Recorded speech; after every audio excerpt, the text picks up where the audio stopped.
What's up, guys? It's Dylan. Not at the library for a change. I'm at my house. I figured, since we're all kind of stuck at home around this time, there's limited things you can do. One of the things that I've been doing a lot of is cooking, and I figured that maybe, just maybe, somebody else would like to cook some of the things that I'm making. So I'm going to start off with something easy, super easy. I'm going to make candied bacon. So what you need is bacon, okay? Self-explanatory. I got bacon from the butcher shop down the street from my house. You can use any bacon, doesn't really matter. But you don't want it to be too thin, because if it's too thin, it'll cook really quickly. So any bacon will do, but I like thicker cut bacon. And then the most important thing besides the bacon is brown sugar. I use light brown sugar. You can use dark brown sugar.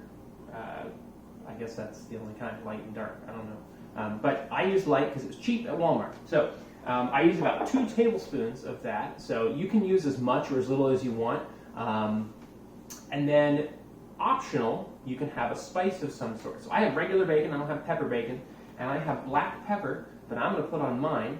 If you don't like black pepper but you still want to do a spicy thing,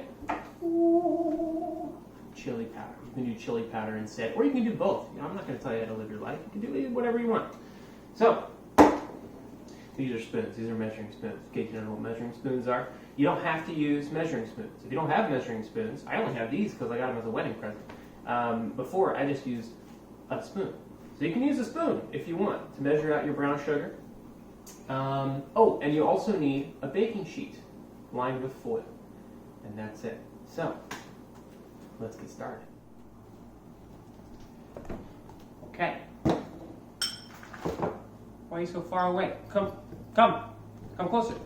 I want you to see as I preheat the oven to 400 degrees. Bake. Oh, a little too far. Okay, so I've already lined the pan with foil, as you can see. Fun fact, you know, tin foil has 2 sides, a shiny side and a not so shiny side. They do the same thing. Doesn't matter which side you put down.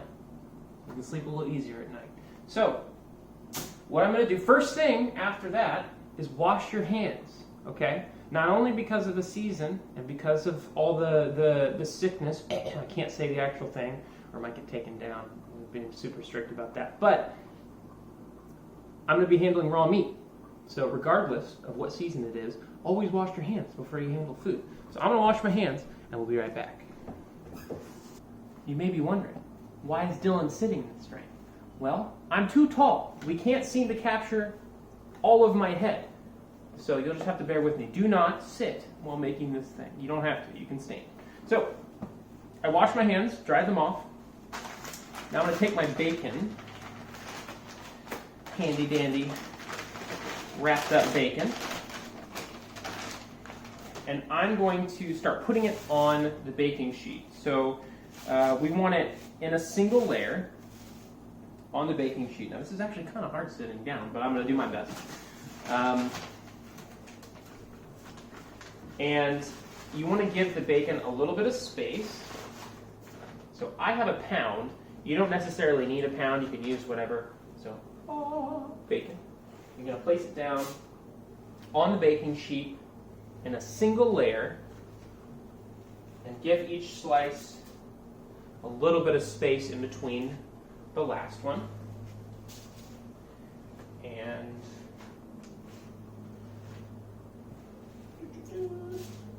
keep doing this. All right.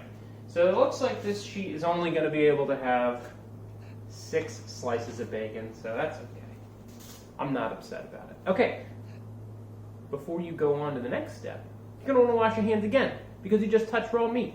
I know it's a pain, but you should be in the habit of washing your hands at times because of the season, so we'll be right back. Okay, so the next thing you're going to want to do is put brown sugar on your bacon. An important thing about this step is you're going to want to have a wet hand and a dry hand. I'm left-handed, so this is going to be my dry hand. I'm going to grab the brown sugar and sprinkle it onto the bacon, and then my left hand is going to kind of pat the brown sugar in, And this is so that you don't cross-contaminate. So if you don't use all of your brown sugar, you can put some of it back so you don't waste the brown sugar. And since you're keeping your hands separate, you're not getting any sort of bacon juice in your brown sugar, which would not be good. So I'm going to start putting some brown sugar on. It's really up to you how much you want to put on. I like to do a nice fine layer over all my bacon slices, so I'm going to do that now.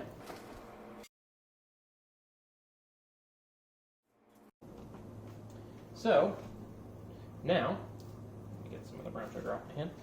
I'm going to grab my black pepper. I'm going to open it one-handed out of the frame. And take it, and I'm going to do a nice little dusting.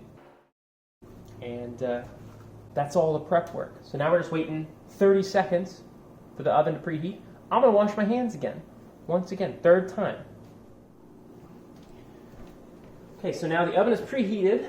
I'm going to take this pan and put it into the oven for 15 minutes. Okay guys, bacon update. It is 6 minutes and 23 seconds left on the clock. We're going to take a look at how our bacon's doing.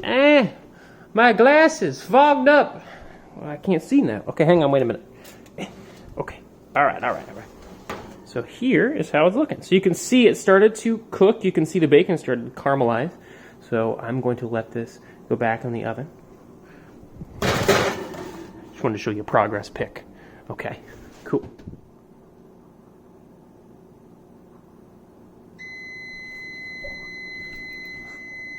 Okay, oh, I left my oven mitt.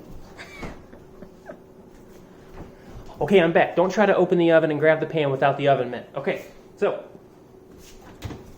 open the oven, let the steam out so your glasses don't fog up like last time, and pull out your bacon. Oh. So, I'm going to set it on the stove top and turn the oven off. Don't forget that.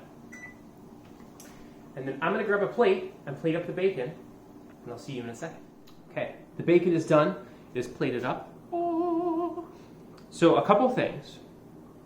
You may want to put it on a bed of paper towels to drain a little bit of the oil and fat that comes off of the bacon. But I don't generally do that, only because I don't feel like it. So, up to you. And then the longer you leave these, they will kind of get a little bit crispier because of the sugar.